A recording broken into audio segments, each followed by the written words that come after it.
something you can practice here and for the rest of your life is to perceive things, look and listen, sometimes even smell or touch or taste, without any mental label. This is an ideal environment to do it in nature, but you can do it anywhere, and it's not even a doing, we call it doing, just you look at something, or even not just looking around. So either a specific thing, or you take in the totality of what's there, either in the room or out in nature, the sky, the trees, or you look at one thing and you're still while you look. And that's very important practice. And then you listen. Various sounds arise most of the time, and then always two things are there. There's that which arises in your sense perception, listening, seeing. And there is the space of consciousness in which it arises. You can also call it the light of consciousness in which it is perceived, without which there would be no perception. And whenever you do that,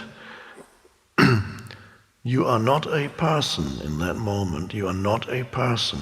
You are what comes to the forefront is the transcendent dimension to who you are, the consciousness. And so you can sense yourself as the consciousness, which is the space for whatever is being perceived. And there's one can almost a kind of joy in that, an aliveness, a beingness. You can sense your own identity beyond who you are, beyond the person, by just perceiving something and then at the same time sensing your own presence, which isn't your own, but which call it your own, the presence. And that is a passive thing, it seems, seemingly.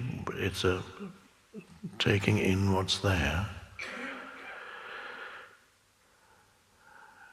The next step is to practice being in that transcendent state of consciousness while things are going on around you. More challenging. Being in that state while you're engaged in some activity. Start with simple activities. And again, the background is the presence. And you're doing whatever it is you need to do. For certain activities, of course, you need to think. And the thinker will start up. That's fine. When you speak, there's thinking. But you can, while you speak, you can still be connected to the transcendent. Then you don't speak from the level of the personality, then you speak from the more intelligent level of consciousness, the unconditioned consciousness. Very different kind of speaking. When you speak from the personality, whatever you say is colored and determined by the conditioning of your mind as the person. There's another way of speaking, even if it's a simple conversation. You're speaking from a truer, deeper level of who you are. And those words have a certain quality. You might not be saying necessarily anything significant, but those words have a certain aliveness and quality that is different from what comes from the personality level. So at any given time, there's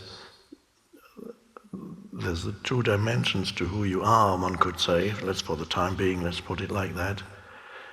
There's the personal level, and there's the transcendent you.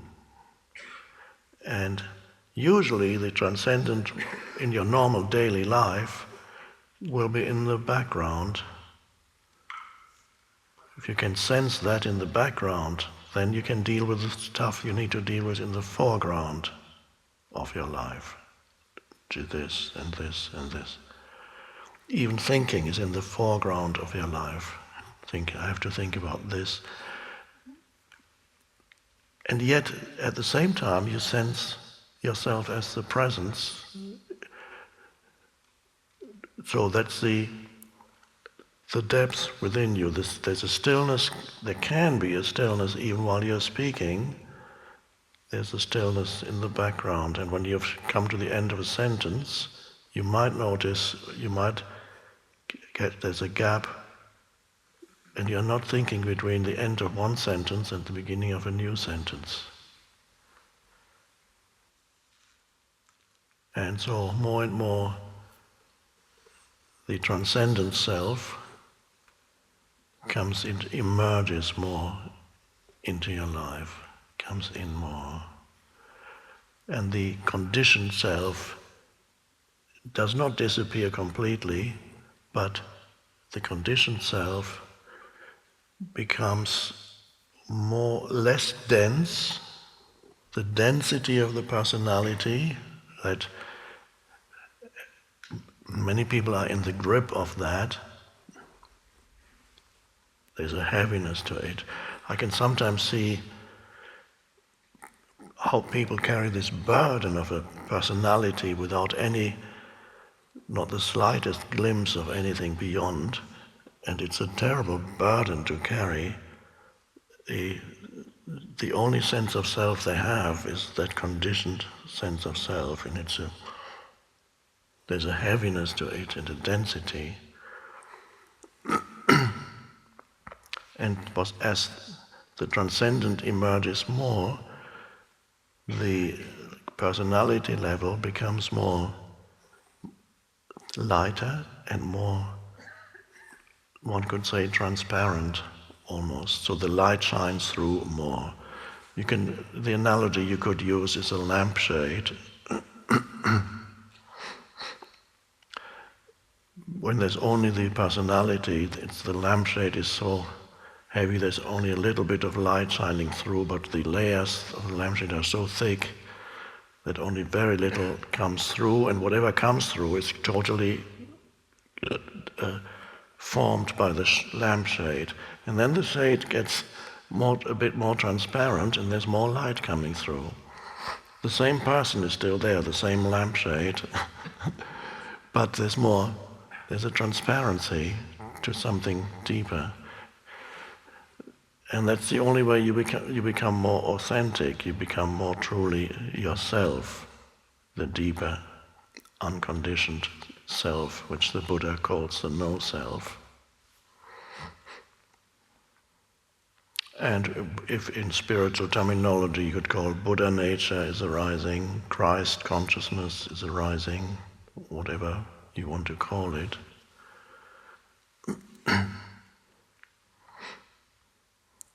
So you cannot love your neighbor as yourself, as somebody once said. He said, love your neighbor as yourself. But he didn't give that as a commandment because he would have known that that's impossible for the personality. They missed a little bit when they wrote down what he was saying. He said, but the kingdom of heaven bit goes together with the loving your neighbor as yourself. So when you find that dimension within yourself, that is the kingdom of heaven, which in modern terms I would translate as the dimension of kingdom is dimension. Heaven is, in many languages, it's the same word as sky. In French, in Spanish, in German. Heaven and sky are the same word. So Jesus uses this thing, the sky, the vast expanse of the sky, as the closest word he can get to describing the inner space, the inner spaciousness. Sky has no form. Sky, we have a word for sky, but sky doesn't actually exist. There is no sky. There just seems to be a sky, because what you're seeing as the blue, if it's blue, is just the light against the background of space.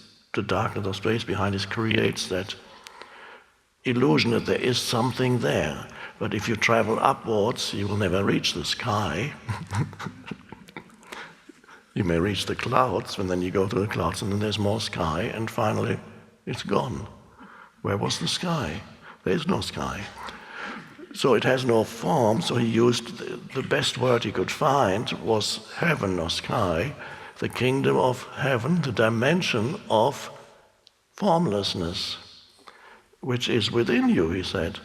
And that's the most important thing you in your life, to find that. That's priority number one.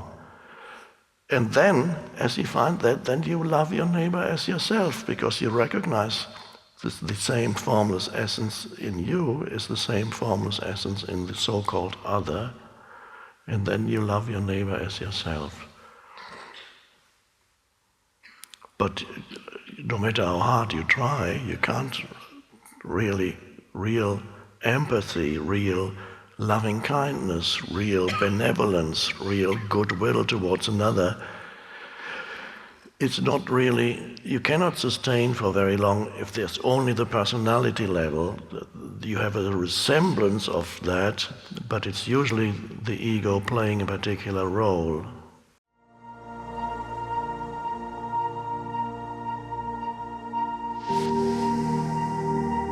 This mind-made sense of self is also much more focused on the negative than the positive. To be free, you awaken to who you are beyond your history and your life situation.